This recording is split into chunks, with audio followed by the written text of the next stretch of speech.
નમસ્કાર વિદ્યાર્થી મિત્રો, ધોરણ 12 ફિઝિક્સની અંદર ચેપ્ટર નંબર 1 જીનીટની અંદર તમારું સર્વનું હાર્દિક સ્વાગત કરું છું. આપણે થોડાક જીનીટની અંદર પૂછાઈ ગયેલા પ્રશ્ન જે છે આજે સોલ્વ કરવાના છીએ. તો એમાંનો એક પ્રશ્ન પૂછાઈ ગયેલો કે એક સમઘનની મધ્યમાં ક્યુ વિદ્યુત ભાર મૂકેલો છે. તો પહેલાં મિત્રો આપણે ઉકેલ લાવતા પહેલાં સમઘન જે છે એ દોરવો પડશે. સમઘન એટલે મિત્રો ઓરડા જેવો જેનો આકાર છે તે તમે જાણો છો કે સમઘન કહી શકાય.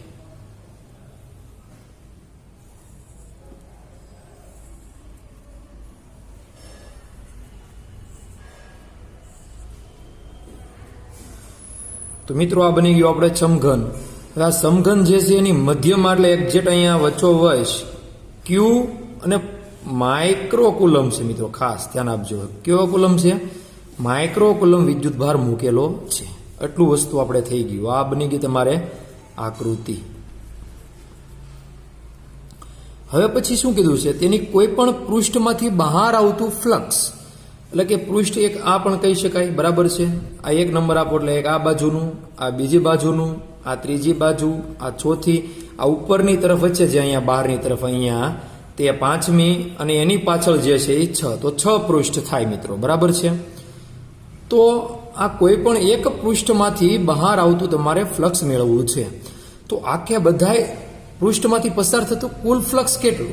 તો પહેલા આપણે લખીએ તો બધા પૃષ્ઠ જે છે માંથી પસાર થતું ફ્લક્સ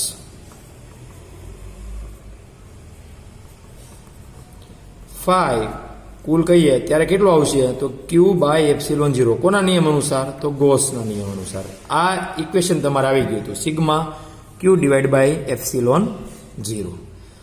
તો મિત્રો ફાઈ જે છે તમારે દરેક પૃષ્ઠનું લેવાનું રહે. દરેક પૃષ્ઠમાંથી અહીંયા પૃષ્ઠ જે છે એ સમઘન છે, એટલે દરેક પૃષ્ઠનું ક્ષેત્રફળ અને પૃષ્ઠ કેવું છે તો સેમ હશે, એ તમને ખબર પડી જાય. તો મિત્રો આપણે પેલું પૃષ્ઠ જે છે એનું ફ્લક્સ ફાઈ 1 કહીએ, બીજા પૃષ્ઠનું ફાઈ 2 કહીએ, ત્રીજાનું ફાઈ 3 કહીએ, ચોથાનું ફાઈ 4 કહીએ, પાંચમાનું ફાઈ 5 કહીએ અને જે છેલ્લું જે લાસ્ટ છે એનું ફાઈ 6 કહીએ. ઇઝ ઇક્વલ ટુ શું આવશે? ક્યુ બાય એપ્સિલોન 0. હવે મિત્રો દરેક પૃષ્ઠ જે છે એનું ફ્લક્સ તો સેમ હશે, કેમ કે દરેક પૃષ્ઠ સમાન આકારનું હશે, સમઘન છે એટલે. તો અહીંયા કહી શકાય કે હવે phi 1 is equal to phi 2 is equal to phi 3 is equal to phi 4 is equal to phi 5 is equal to phi 6 is equal to 5 ધારી લ્યો. એટલે કે દરેક પૃષ્ઠ જે છે એનું ફ્લક્સ હું ખાલી 5 ધારું છું. તો અહીંયા બધી વેલ્યુ મૂકીએ તો શું વેલ્યુ થશે? અહીંયા ઇક્વેશન આને કહી દો 1, તો સમીકરણ 1માં આને કહી દો 2. 2 ની કિંમતો મૂકતા આપણે 2 ની બધી જ વેલ્યુ મૂકી દઈએ તો આપણી પાસે કંઈક આવશે. ફાઈ 1 ઇઝ ઇક્વલ ટુ 5 વત્તા ફાઈ 2 ઇઝ ઇક્વલ ટુ પણ 5 ધારેલો છે, કેમ કે દરેક પૃષ્ઠમાંથી પસાર થતું ફ્લક્સ સેમ છે. ફાઈ 3 માં તે આપણે 5, ફાઈ 4 માં તે 5, ફાઈ 5 માં તે 5 અને ફાઈ 6 માં પણ 5 ઇઝ ઇક્વલ ટુ કુલ જે છે આપણી પાસે એફ ક્યુ બાય એપ્સિલોન 0 અહીંયા. તો આ કેટલું થઈ ગયું? તો 6 is equal to q by epsilon 0, બરાબર છે. તો આપણે કોઈ એક પૃષ્ઠ જોતું એટલે એક પૃષ્ઠમાં તો 5 છે, કોઈ પણ એકનું તમે ધારી લો. ફાઈ 1 નું, phi 2, phi 3, phi 4, phi 5, phi 6, તો કોઈ પણ એકનું 5 છે. તો 5 ઇઝ ઇક્વલ ટુ તમે કરતા બનાવી ગયો આ ઇક્વેશનમાં, તો અહીંયા આવશે ક્યુ 6 કેમ એવો જાય? તો છેદમાં એવો જાય, તો 6 એપ્સિલોન 0. તો તમારે મિત્રો આ આન્સર છે. પરંતુ ક્યુ જે છે એની જગ્યાએ તમને આપ્યો છે કેપિટલ ક્યુ માઇક્રોકુલમ. તો અહીંયા જે છે ને ક્યુ તે તમારી પાસે કેપિટલ ક્યુ માઇક્રોકુલમ તેવું આપ્યું છે, એટલે કે ક્યુ ગુણ્યા 10⁻⁻6 કુલમ. તો ક્યુની જગ્યાએ તમે મૂકી દો અહીંયા, તો આવશે q microcoulomb divide by 6 epsilon 0 is equal to q micro 10⁻⁻6 power coulomb divide by 6 epsilon 0. તમારે જો આવું ન મૂકવું હોય તો સીધું જ તમે આનો એકમ ફાઈનો મૂકી શકો, કુલમ મૂકવાની જગ્યાએ સીધે ફાઈનો એકમ જે છે વોલ્ટ એન્ડ મીટર. એટલે તમારે આવી જાય મિત્રો આ રીતનું કંઈક તમારે થશે. બરાબર છે. સમીકરણ જે છે એ એક એની અંદર તમારે સમીકરણ 2 ની બધી વેલ્યુ મૂકો એટલે તમારે શું થશે બધાયનું ફાઈ ફ્લક્સ રેડી છે અહીંયા મેં કીધું તેમ એટલે q બાય એપ્સિલોન 0 આવશે. હવે આ બધાનો સરવાળો તમે કરો એટલે 6 ફાઈ થઈ ગયો અને q બાય એપ્સિલોન 0 ફાઈ ને કરતા બનાવો. અહીંયા ફાઈ એટલે શું છે તો q1 ફાઈ 1 બરાબર એ ફાઈ છે, ફાઈ 2 બરાબર એ ફાઈ છે. તો કોઈ પણ એકનું ફ્લક્સ જોતું હોય તો શું કરવું પડે તમારે ફાઈ લેવું પડે, સીધી જ વાત છે. રેડી એટલે એકનું ફ્લક્સ ફાઈ છે તો ફાઈને કરતા બનાવ્યું એટલે આપણી પાસે એવું q × 10⁻6 volt metre divide by 6 epsilon 0. આ પહેલો સમ તમારે જે છે મિત્રો કમ્પ્લીટ થઈ ગયો છે. બીજો સમ જે છે તમારે કંઈક આ પ્રકારનો છે. એક વિદ્યુત ડાયપોલ જે છે એનો વિદ્યુત ભાર 500 માઇક્રોકુલમ અને તેની લંબાઈ 10 સેન્ટીમીટર છે. તો મિત્રો આપણે એક ડાયપોલ પહેલા દોરી નાખીએ આ રીતે. રેડી, આ થઈ ગઈ તમારે વિદ્યુત ડાયપોલ. એકમાં પ્લસ ક્યુ વિદ્યુત ભાર અને બીજાનો હોય માઇનસ ક્યુ વિદ્યુત ભાર. રેડી, એમાં એક વિદ્યુત ભાર જે છે ડાયપોલનો વિદ્યુત ભાર 500 એટલે કે અહીંયા જે છે એ તે 500 માઇક્રોકુલમ ને અહીંયા તે 500 માઇક્રોકુલમ છે. લંબાઈ જે છે આ 10 મીટર છે મિત્રો, સોરી 10 સેન્ટીમીટર છે. રેડી, તેના એક વિદ્યુત ભારથી અક્ષ પરના 20 સેન્ટીમીટર. ધારો કે આપણે આ ક્યુ વિદ્યુત ભાર લેવું, અહીંયા પ્લસ લઉં કે માઇનસ લઉં બધું એક જ છે. અહીંયા માઇનસ કહું તોય ચાલે, અહીંથી કે અહીંથી તમે કોઈ પણ પોઈન્ટથી તમે કહી શકો મિત્રો. રેડી છે. હવે તમારે કરવાનું શું છે તો પ્લસ ક્યુ કે માઇનસ ક્યુ વિદ્યુત ભાર જે છે એનાથી 20 સેન્ટીમીટર. ધારો કે હું નીચે અહીંયા ડાઉન આવું છું, રેડી કે નહીં, તો ડાઉન હું અહીંયા આવું છું કંઈક કે 20 સેન્ટીમીટર. આની કરતાં થોડુંક તમારે મોટું બતાવવું પડે, હું એવડું બતાવી દઉં છું 20 સેન્ટીમીટરે. તો મિત્રો એક વિદ્યુત ભારથી 20 સેન્ટીમીટર અંતરે તમારે શું મેળવવાનું છે અક્ષ ઉપર, એટલે આ અક્ષ છે એની. રેડી કે નહીં, તો અક્ષ પર શું મેળવવાનું છે તમારે વિદ્યુત ક્ષેત્રની તીવ્રતા કેટલી. તો પહેલા તો વિદ્યુત ક્ષેત્રનું અક્ષ ઉપરનું સૂત્ર 2kpr અથવા 2kp તમે કંઈક ગમે કેવું હોય તો કહી શકો. r² માઇનસ હું લંબાઈ એટલે l² કહું છું અને એનો હોલ સ્ક્વેર કહી દઉં. હવે p એટલે મિત્રો આપણે પાસે થાય 2aq થાય, બરાબર છે કે નહીં. તો એ p ની જગ્યાએ મેં r લીધો હોય તો મારે અહીંયા મૂકવું પડે એ, સીધી વાત છે.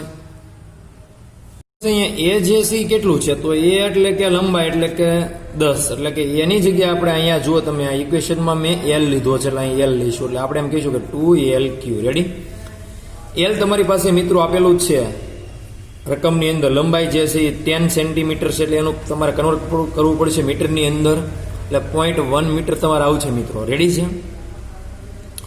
હવે r કેટલો તો r જે છે મિડલથી આપણે આ કોઈ બિંદુનો એ અંતર ધાણો વચ્ચેથી ધારી લઈએ આપણે, બરાબર છે. એટલે કેટલું થાય તે અંતર તો અહીંથી આટલું ડિસ્ટન્સ જે છે એ r જે છે એ આપણી પાસે થશે 5 + 5 સેન્ટીમીટર એટલે આટલું 5 થાય કે નહીં, પ્લસ 20 સેન્ટીમીટર. રેડી કે નહીં, તો 5 + 20 એટલે કે આપણી પાસે આવશે 25 cm. આ તમારે r આવશે મિત્રો. કે તો તમને જે છે એ ખબર હશે 9 × 10⁹ પાવર. p બરાબર 2aq એટલે 2lq. q તમને આપ્યો છે કેટલો 500 માઇક્રોકુલમ એટલે q જે છે એની વેલ્યુ 500 માઇક્રોકુલમ એટલે કે 500 × 10⁻6.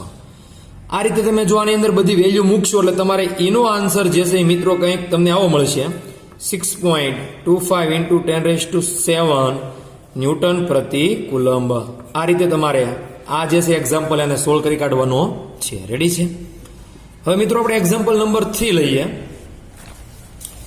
તો એક્ઝામ્પલ નંબર 3 તમને અહીંયા દેખાય છે કયા પ્રકારનો છે તો સાવ સહેલો છે. આપણે નિયમિત વિદ્યુત ક્ષેત્રની અંદર મૂકેલ ડાયપોલનું સમીકરણમાં ટોર્ક મેળવ્યું હતું, યાદ હોય તો પહેલા ચેપ્ટરની અંદર. તો અહીંયા એવું છે એક ડાયપોલ જે છે ડાયપોલ મોમેન્ટ p અને e નિયમિત વિદ્યુત ક્ષેત્ર મૂકવામાં આવે છે. એટલે કે આપણે અહીંયા વિદ્યુત ક્ષેત્ર આ રીતે નિયમિત બતાવી દઈએ. એની અંદર તમે અહીંયા ડાયપોલ મૂકી દો છો એટલે કે પ્લસ ક્યુ અને માઇનસ ક્યુ વિદ્યુત ભરવાળી અથવા તો માઇનસ ક્યુ અને પ્લસ ક્યુ વિદ્યુત ભરવાળી. તો આની અંદર તમારે બળ પણ લાગશે. આ વિદ્યુત ક્ષેત્ર હોય, આ પ્લસ છેડો હોય, આ ઋણ હોય તો પ્લસ ઉપર બળ જે છે અપાકર્ષી એટલે આમ લાગે. ઋણ ઉપર બળ જે છે એ આના લીધે અપાકર્ષી, આના લીધે આકર્ષી ધનના લીધે એટલે આમ લાગે. તો બે બળ લાગે F1 અને F2. એની આપણે કંઈ ચર્ચા કરવાની અહીંયા છે નહીં.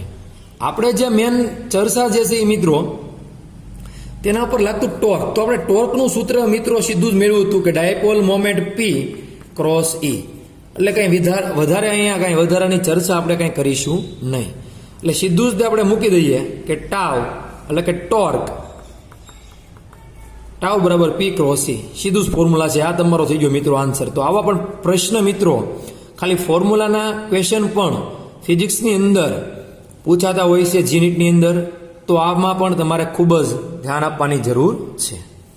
પછીનો મિત્રો ફોર્થ ક્વેશ્ચન કંઈક આવો છે. હાઇડ્રોજન પરમાણુના ન્યુક્લિયસની આસપાસ આર ત્રિજ્યાની વર્તુળાકાર કક્ષામાં ઇલેક્ટ્રોન ભ્રમણ કરે છે. શેમાં ભ્રમણ કરે છે? તો આર ત્રિજ્યાની વર્તુળાકાર કક્ષામાં. એટલે પહેલા તો તમારે હાઇડ્રોજનનો પરમાણુ દર્શાવવો છે. એની માટે પહેલા એક વચ્ચે ન્યુક્લિયસ છે આ રીતનો. રેડી? ન્યુક્લિયસ જે છે એનો વીસભાર તમે ધારો કે પ્રોટોન હોય તો એનો વીસભાર હોય એ હોય પ્લસ. રેડી? એની ફરતો એક ઇલેક્ટ્રોન છે, એટલે કે પરમાણુ હવે બને છે. તો પરમાણુમાં ઇલેક્ટ્રોન છે. ઇલેક્ટ્રોન જે છે એ વીસભાર હોય એનો ઋણ. બરાબર છે મિત્રો? તો ઋણ વીસભારિત ઇલેક્ટ્રોન આર ત્રિજ્યાની કક્ષામાં, એટલે અહીંથી ત્રિજ્યા જો આપણે ધારીએ તો એ આર છે ને એને સદિશ પણ દર્શાવી શકાય. બરાબર છે? તો આર ત્રિજ્યાની કક્ષામાં કંઈક ઇલેક્ટ્રોન જે છે તે શું કરે છે? તો એ ભ્રમણ કરે છે, એટલે કે રોટેશન કરે છે. તો આપણો પ્રશ્ન જે છે આવો કંઈક છે. તો તે બંને વચ્ચે લાગતું કુલંબ બળ. હવે કુલંબ બળ જે છે એ તમે જો આના ઓપ્શન જોશો ને તો એ તમને સદિશ સ્વરૂપના ઓપ્શનો બધા આપેલા છે. તો આપણે સદિશ સ્વરૂપે બતાવવું પડે. એટલે કે ફોર્સ આપણે કહીએ સદિશ સ્વરૂપે તો આ સૂત્ર છે કે Q1 Q2 upon r square અને આર હેટ. રેડી? એટલે કે આરની દિશાનો એકમ સદિશ આપણે અહીંયા પણ ત્રિજ્યાની દિશાનો જ એકમ સદિશ લેવો પડે. હવે આપણી પાસે મિત્રો કે નો કે છે તે આન્સર જો કંઈક આવો લાવવાનો છે. આવો આન્સર તમને આપેલા જ હશે. એટલે કે નો કે એમ રાખવાનો છે. Q1 જે છે એની જગ્યાએ તમે એમ કહી શકો કે ઇલેક્ટ્રોનનો વીસભાર, એટલે કે માઇનસ ઈ મૂકી શકો. Q2 એટલે બીજો વીસભાર જે આપણી પાસે છે એ પ્રોટોનનો વીસભાર છે, એટલે કે ઈ મૂકી શકો તમે. અને ડિવાઈડ બાય તમારે મિત્રો આર સ્ક્વેર મૂકવો પડે અને આર હેટ અહીંયા દર્શાવવાનો છે. હવે આ તમારે ફોર્સનું સમીકરણ મળ્યું. તેથી નવું ઇક્વેશન તમારે કેવું હોય તો કે એમનેમ માઇનસ ઈ ગુણ્યા પ્લસ ઈ, એટલે કે માઇનસ કે ઈ સ્ક્વેર મૂકી શકો અને આર સ્ક્વેર. હવે આર હેટ છે એની જગ્યાએ મિત્રો તમે આવું કરી શકો કે આર સદિશ છેદમાં માનાંકમાં આર. આવું આપણે ભણી ગયા હતા. કારણ કે આર જે કેરેટ છે અથવા તો હેટ છે એની જગ્યાએ તમે આર સદિશ છેદમાં માનાંકમાં આર મૂકી શકો. આવું ચેપ્ટર નંબર 3 અને 4 આના ઉપર આધારિત હતું, ધોરણ 11નું ચેપ્ટર. બરાબર છે? તો તમે આવું કંઈક કરી શકો. હવે આની અંદર મિત્રો તમે શું કરી શકો? તો minus k e square divide by r square. આનો માનાંક કાઢો તો તમારે આર આવે મિત્રો અને આર સદિશ થઈ જશે. હવે તમે આના બરાબર આમે મૂકી શકો મિત્રો. F is equal two minus k e square R સદિશ ડિવાઈડ બાય આર સ્ક્વેર અને આર એટલે કે આર ક્યુબ, એટલે કે આર નો ઘન. તો મિત્રો તમારો આ થઈ ગયો છેલ્લો લાસ્ટ આન્સર. રેડી? તો ક્વેશ્ચન નંબર 4 પણ મિત્રો આપણે કંઈક આ રીતે સોલ્વ કરી શકીએ છીએ. હવે મિત્ર આપણી પાસે આવે છે ક્વેશ્ચન નંબર 4 પછી આવે છે 5. તો 5th ક્વેશ્ચનની અંદર કંઈક આવી રીતનો કંઈક ક્વેશ્ચન છે. સમઘનના કેન્દ્ર પર. તો પહેલી વખત તમારે મિત્રો પાછો સમઘન દોરવો પડશે. તો આપણે સમઘન પહેલા દોરી કાઢીએ.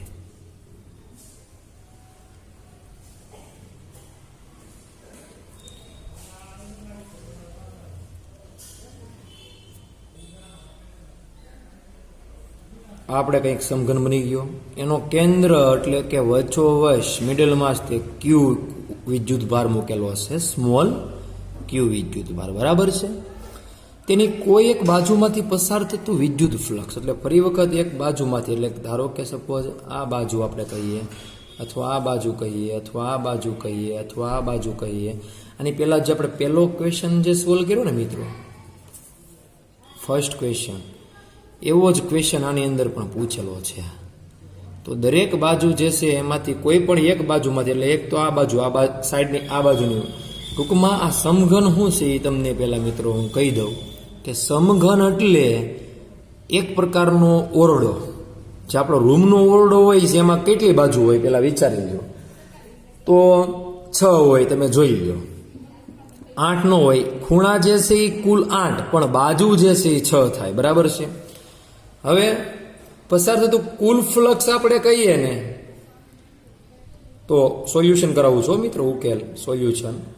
કુલ ફ્લક્સ ફાઈ કહીએ તો એ કેટલું આવે? ક્યુ બાય એપ્સિલોન 0, આ સૂત્ર અનુસાર. રેડી?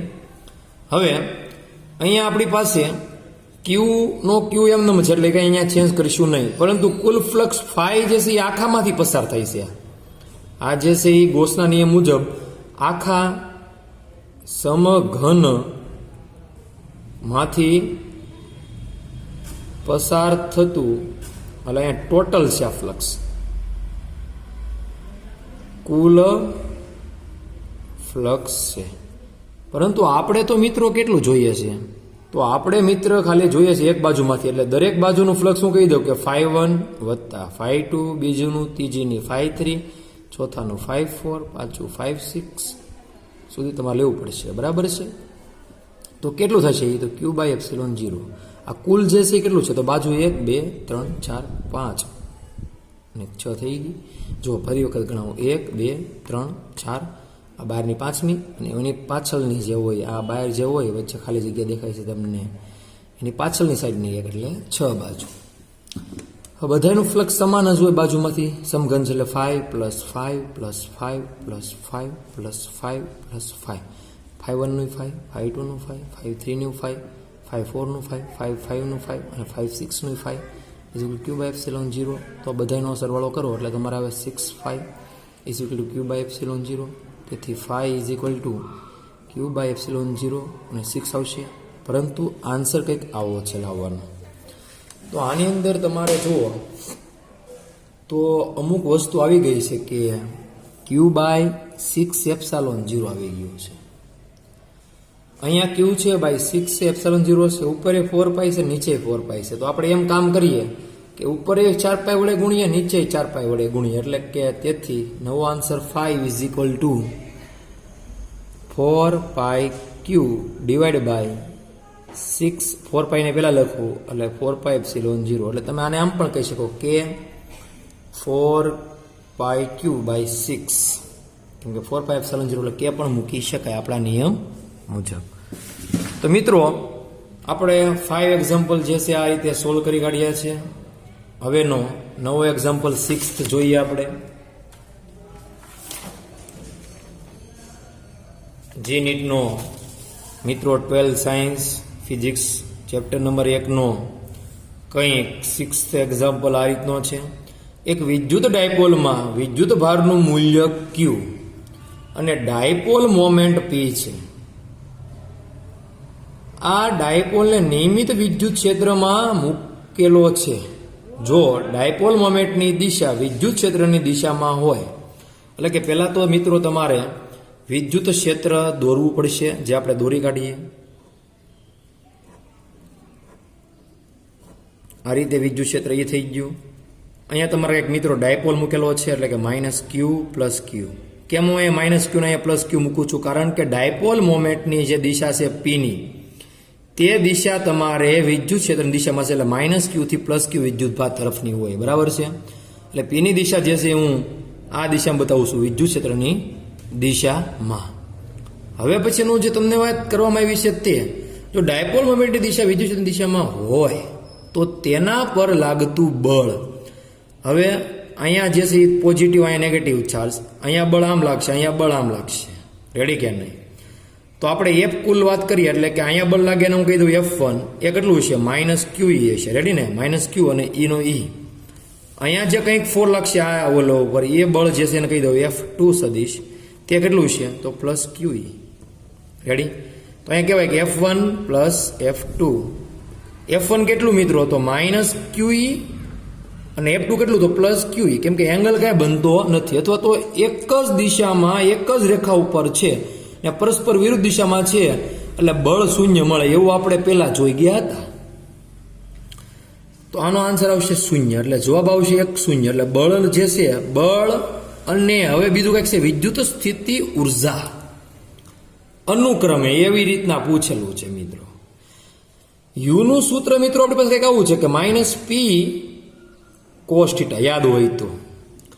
પરંતુ અહીંયા સ્થિતિ ઉર્જા જે છે તમારે U2 અને U1 એમ બંને પ્રકારની લેવી પડશે, એના સિવાય તમારે આન્સર મળશે એમ પ્રશ્ન થવો જોઈએ. તો શું લાગે છે, U1 અને U2 સિવાયનો તમને આન્સર મળશે? પેલા મને કહો, અહીંયા સ્થિતિ ઉર્જા 1 ની લેશો કે 2 ની લેશો તમે? તો ઘણા કે સાહેબ 1 જ લેવાની હોય, U2 થોડી લેવાની હોય. તો આ ખોટું છે. ઘણા 2 નો વિચારતા હો.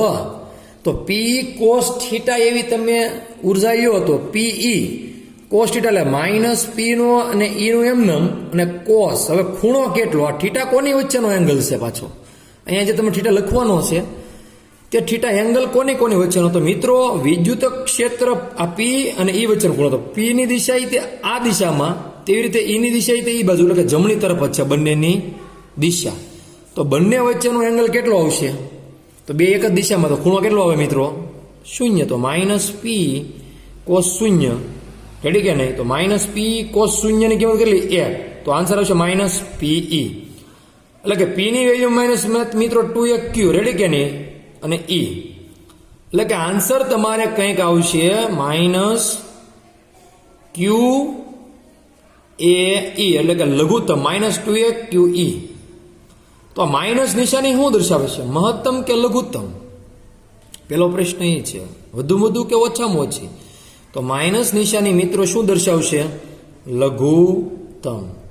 તો મિત્રો તમારે અહીંયા કંઈક આન્સર આવશે 0 અને લઘુત્તમ. માઇનસ QE એટલે લખ્યું છે કેમ કે 2 કાઢી નાખ્યો છે, કારણ કે માઇનસ ને આને જે તમે કિંમત મૂકો QE ની, તો એની કિંમત તો તમારે બદલા કરે, પણ 2 ની કિંમત બદલાય નહીં, એટલે QAE ઉપર આપણા આન્સરમાં લખેલું છે. તો તમારે કંઈક આન્સર 0 અને લઘુત્તમ મળે છે.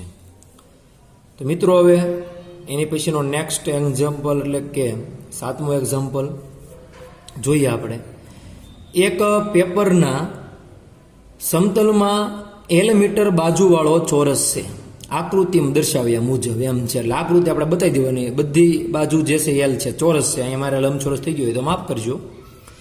આકૃતિમાં દર્શાવ્યા પ્રમાણે ચોરસના નીચેના મર્યાદિત ભાગની નિયમિત વિદ્યુત ક્ષેત્ર E, એટલે થોડોક ભાગ જે છે આ રીતે મૂકેલો છે, તો તેની બાજુ સાથે સંકળાયેલ ફ્લક્સ ફાઈ બરાબર, સૂત્ર શું ફાઈનું? તો કોઈ બાજુ સાથે સંકળાયેલા ફ્લક્સ માટે તમારે જો ફાઈનું સમીકરણ જોતું હોય તો પહેલા તો શું થાય તે તમારે જોઈએ. તો ફાઈનું સમીકરણ કંઈક આવું છે મિત્રો આપણી પાસે કે E.S, યાદ છે? એક આવું પણ સમીકરણ છે. તો અહીંયા એમ કહીએ કે E.S cos θ. એ શું? તો પૃષ્ઠનું ક્ષેત્રફળ. અહીંયા ક્ષેત્રફળ કઈ દિશામાં છે? તો આ પૃષ્ઠને બહારની તરફ, એટલે કે લંબ આ રીતે છે. મેં જે રીતે પેન રાખું છું આ રીતે બહાર, આ રીતે આમ, બરાબર છે કે નહીં? લંબ છે પૃષ્ઠને. આ પૃષ્ઠ આ રીતનું છે, તો એને લંબ એટલે મિત્ર કઈ રીતે થાય? તો એને લંબ તમારે પેન મૂકવી તો આ રીતે તમે બહારની તરફ મૂકી શકો મિત્રો, આ રીતે લંબ પેન. રેડી? તો આ રીતે બહારની તરફ તમારે ક્ષેત્રફળ હોય એનું પૃષ્ઠનું. તો એંગલ કેટલો? તો પૃષ્ઠનો વિદ્યુત ક્ષેત્ર આ દિશામાં અને એ જે છે એક્ઝેક્ટલી આ દિશામાં બહારની તરફ હોય, એટલે કે આ રીતે હોય, તો એંગલ જે છે એક્ઝેક્ટલી કેટલો થાય મિત્રો? તો એંગલ જે છે એ 90 થાય કે નહીં ડિગ્રી? તો લંબ થાય કે નહીં? તો એટલે cos 90 અહીંયા આવશે. હવે cos 90 કારણ કે E લંબ S એવું આપણે કહી શકીએ. હવે cos 90 ની વેલ્યુ કેટલી? તો મીંડું 0. તો ગુણ્યા 0 કયો? કારણ કે અહીંયા આપીએ કહો, તેથી ફ્લક્સ પણ કહી શકો કે તેથી phi is equal to this answer and phi is equal to 0. અહીંયા કારણ આપી શકો અહીંનું કે 90 ની કિંમત, એટલે કે cos 90 is equal to 0. તો મિત્રો આ તમારે થયો નીટનો ક્વેશ્ચન નંબર 7 સોલ્વ થઈ ગયો આખો. હવે મિત્રો ક્વેશ્ચન નંબર આપણે 8 જોઈએ આપણે કંઈક. એક વિદ્યુત ડાયપોલની ડાયપોલ મોમેન્ટ P છે, તેને નિયમિત વિદ્યુત ક્ષેત્રમાં મૂકેલ છે.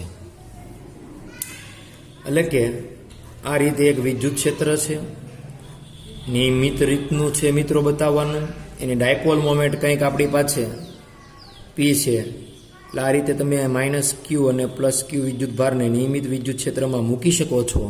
રેડી? ડાયપોલ મોમેન્ટ P ની દિશા પણ આમ રાખીએ છીએ આપણે. હવે પછી શું કહે છે? આ ડાયપોલને 90 ડિગ્રીનું ભ્રમણ આપીએ, એટલે આને જે છે તમે એક્ઝેક્ટલી અહીંથી ફેરવીને આ રીતે 90 ડિગ્રી કરો. કેટલી રીતે તમે કરો? આ ડાયપોલ મોમેન્ટ જે છે ને આ રીતે 90 એટલે માઇનસ ક્યુ થી પ્લસ ક્યુ કરો. આખે આખું આને રોટેટ આ રીતે કરવાનું. રેડી? એટલે કે અહીંયા જે આમ છે પેન એની બદલે તમારે આમ પેન ફેરવવાની છે 90 ડિગ્રી. એટલે કે નવી ડાયપોલ તમને આ રીતે મળશે, પ્લસ ક્યુ અને માઇનસ ક્યુ ની. તો કરવું પડતું કાર્ય કેટલું? મિત્રો કાર્યનું સમીકરણ જે છે એ આવું છે કંઈક, W2 માઇનસ W1 બરાબર છે. W2 થી માંડીને W1 સુધી તમારે કાર્ય કરવું પડે. એટલે કે સોરી, બરાબર છે, આમ જ છે, બરાબર છે. કાર્ય જે છે એ સ્થિતિ ઉર્જાનું સૂત્ર આપણી પાસે કંઈક મિત્ર આવું હતું, P cos θ. તમારે કાર્યનું સમીકરણ જે આવ્યું નથી, તમને હું કહી દઉં છું કાર્ય તમારે કઈ રીતે ફાઇન્ડ કરવાનું. તમે બધા જાણો છો કે સ્થિતિ ઉર્જા કોના સ્વરૂપમાં સંગ્રહ પામે? તો કાર્યના સ્વરૂપમાં. સીધી જ વાત છે. એટલે P cos θ. તો કુલ કાર્ય જોતું હોય તો અંતિમ માઇનસ પ્રારંભિક કરો એટલે કુલ કાર્ય તમને મળી જાય. અંતિમ જે છે માઇનસ P cos θ2 માઇનસ તમે કરો એટલે કે અહીંયા તમારે આવશે માઇનસ તો છે જ તે નિશાની, એટલે કે P cos θ1. તમે ક્યાંથી ક્યાં ભ્રમણ કરાવો છો? તો θ1 થી θ2 ભ્રમણ આપો છો, તેમ પહેલાં તો કહી શકાય. બરાબર છે. હવે θ1 કેટલો? તો 0 ડિગ્રીથી અહીંયા 0 છે, જુઓ તો અત્યારે P અને E વચ્ચેનો ખૂણો અહીંયા ક્યાં સુધી તમે ભ્રમણ આપો છો? તો 90 સુધી. તો 0 થી 90 ડિગ્રીનું ભ્રમણ અહીં થાય છે. તો W આપણે કહી શકીએ કે માઇનસ P cos, અહીં વેલ્યુ મૂકીએ એટલે કે 90 degree minus minus plus PE cos 0 degree. Ready? હવે મિત્રો માઇનસ P cos 90 એટલે કે માઇનસ P cos 90 એટલે 0 ડિગ્રી એટલે 0 આન્સર આવશે કે નહીં મિત્રો? પ્લસ P cos 0 એટલે આપણી પાસે આન્સર આવશે 1. તો મિત્રો તમારે આનો આન્સર આવશે 0 પ્લસ 1 પ્લસ P, બરાબર ને? 0 પ્લસ P આન્સર આવશે કંઈક P. તો મિત્રો તેથી કાર્ય W બરાબર તમારે કંઈક આન્સર P છે અને આપણે અહીંયા લખેલો છે કે આન્સર PE. રેડી છે? આન્સર શું લખેલો છે આપણે? PE. તો આન્સર તમારે આ મળી જશે. હવે મિત્રો 7મો ક્વેશ્ચન જોઈએ આપણે, સોરી 9મો ક્વેશ્ચન, લાસ્ટ ક્વેશ્ચન મિત્રો. એક પોલા નળાકારમાં ક્યુ વિદ્યુત ભાર છે. જો તેની વક્ર સપાટી B સાથે સંકળાયેલ ફ્લક્સ થાય છે, એમ કહીએ કે phi B is equal to phi, એવું આપેલું છે. રેડી છે? સમતલ સપાટી A સાથે સંકળાયેલ ફ્લક્સ કેટલું? એટલે કે આપણે પૂછવું છે કે phi A is equal to કેટલા. હવે અહીંયા A અને C એ બંને વક્ર સપાટી છે નળાકાર, તો આ બંનેનું ક્ષેત્રફળ કેટલું હોય? સરખું હોય. તો આનું બેનું ફ્લક્સ કેટલું છે? આનું નાનું સરખું, પણ આનું સરખું છે એનું આપેલું જ છે. તો અહીંયા આવું કહીએ કે અહીંયા લખીએ કે અહીં આ ઉકેલ છે મિત્રો, બરાબર? સોલ્યુશન કે અહીં આકૃતિ ફરતી એટલે કે આકૃતિ પરથી તમે આવું લખી શકો phi A is equal to phi C is equal to આપણે ધારી લઈએ કે ફાઈ પ્રાઇમ ધારી લઈએ, બરાબર છે? ફાઈ પ્રાઇમ ધારી લઈએ, આપણે બહુ કાંઈ ટેન્શન છે નહીં. હવે જે છે એ નળાકાર માંથી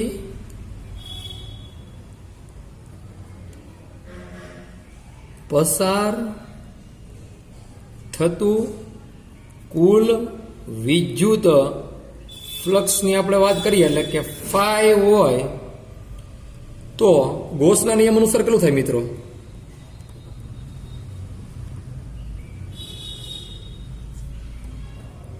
કુલ flux phi is equal to q divide by epsilon 0 મળે. આ સીધી વાત છે, કેમ કે વિદ્યુત ભાર કેટલો છે સંકળાયેલો? ક્યુ બાય એપ્સિલોન 0. સીધી જ વાત થઈ ગઈ. રેડી?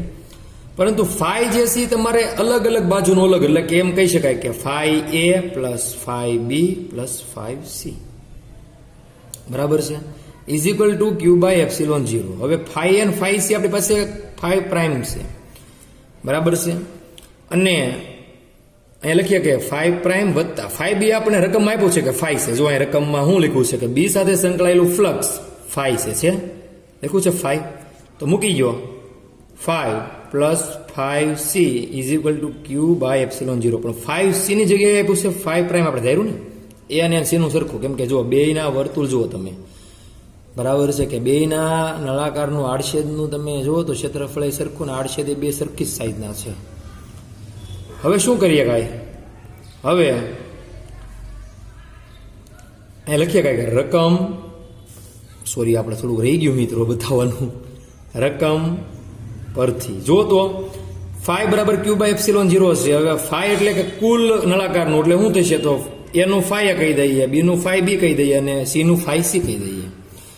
તો ફાઈ પ્રાઇમ એ આપણે ધરેલું છે ફાઈ એ અને ફાઈ સીનું, બરાબર છે. તો ફાઈ પ્રાઇમ વત્તા ફાઈ બીનું તમને રકમમાં આપ્યું જ છે. કેટલું આપ્યું જો રકમમાં વાંચો કે બી સાથે સંકળાયેલું ફ્લક્સ ફાઈ છે. તો રકમમાં આપણને બીનું ફ્લક્સ ફાઈ આપેલું છે અને ફાઈ સી જે છે એ ફાઈ પ્રાઇમ ધારી લો.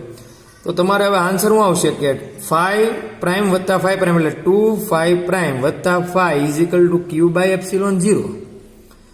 આપણે જોઈએ છે ફાઈ પ્રાઇમ ને, કેમ કે એને સીનું જે છે એ ફાઈ પ્રાઇમ છે. આપણે જોઈએ છે ફાઈ એ, તો આને જવા દેવું પડે જમણી બાજુ, એટલે ક્યુ બાય એપ્સિલોન 0 માઇનસ ફાઈ કરવું પડે. તો ફાઈ ડેશને કરતા બનાવો તો બે જવા દેવું પડે, એટલે આખાના કાઉન્સના 1/2 ગુણાકારમાં કહેવાય ક્યુ બાય એપ્સિલોન 0 માઇનસ ફાઈ. તો મિત્રો કંઈક તમને આન્સર ફાઈ પ્રાઇમ આવો મળે, એટલે કે ફાઈ પ્રાઇમ જે છે એ તમારી પાસે શું છે મિત્રો, ઓહો પાછું રહી ગયું થોડુંક મિત્રો. તો 2 ફાઈ પ્રાઇમ અહીંથી તમે જુઓ તો ફાઈ પ્રાઇમ વત્તા ફાઈ પ્રાઇમ એટલે 2 ફાઈ પ્રાઇમ વત્તા ફાઈનો ફાઈ એમ મને ક્યુ બાય એપ્સિલોન 0 આવ્યું. હવે તમે એમ કરીએ કહો કે ફાઈ પ્રાઇમ વત્તા phi prime 2 phi prime 2 phi prime આપણે જોઈએ છે તો ક્યુ બાય એપ્સિલોન 0 આને આમ જવા દો જમણી બાજુ, એટલે માઇનસ થઈ જશે. તો ફાઈ પ્રાઇમ ને મિત્રો તમે કરતા બનાવો એટલે 1/2 અહીંયા વ્યા જાય ને આખાના કાઉન્સના ગુણાકારમાં આવી જાય, એટલે 1/2 ગુણ્યા ક્યુ બાય એપ્સિલોન 0 અને માઇનસ ફાઈ. હવે મિત્રો ફાઈ પ્રાઇમની જગ્યાએ આપણી પાસે છે ફાઈ એ તે ધારેલું. જો અહીંયા મેં તમે યારે ધાર્યું છું આપણે કે phi A is equal to કેટલું ધાર્યું છું આપણે ફાઈ સી બરાબર ફાઈ પ્રાઇમ. તો ફાઈ એ બરાબર આપણે પાસે આવી ગયું 1/2 કાઉન્સમાં q by epsilon 0 minus phi, જે આપણે આન્સર હશે અહીંનો, જે આપણે અહીંયા લખેલો છે આન્સર. તો મિત્રો તમારે આ રીતે નીટ જીમાં પૂછાઈ ગયેલા 9 ક્વેશ્ચન જે છે 1 થી માંડીને 9 ક્વેશ્ચન આપણે સોલ્વ કરાવ્યા છે. હવે આગળનું જે છે જી નીટના પાછા ફરી વખત આપણે નવા ક્વેશ્ચન પણ સોલ્વ કરાવીશું, પરંતુ આ તમારે વ્યવસ્થિત રીતે સોલ્વ કરવાના છે, સમજીને. એવું લાગે તો સ્ટોપ કરીને રકમ વ્યવસ્થિત રીતે સમજીને તમે ફરી વખત જાતે સોલ્વ કરજો, બરાબર છે ને. કાંઈ પણ ડાઉટ હોય તો તમે બે ઝીઝક પૂછી શકો છો, બરાબર છે. આપણે એટલું આજે રાખીએ.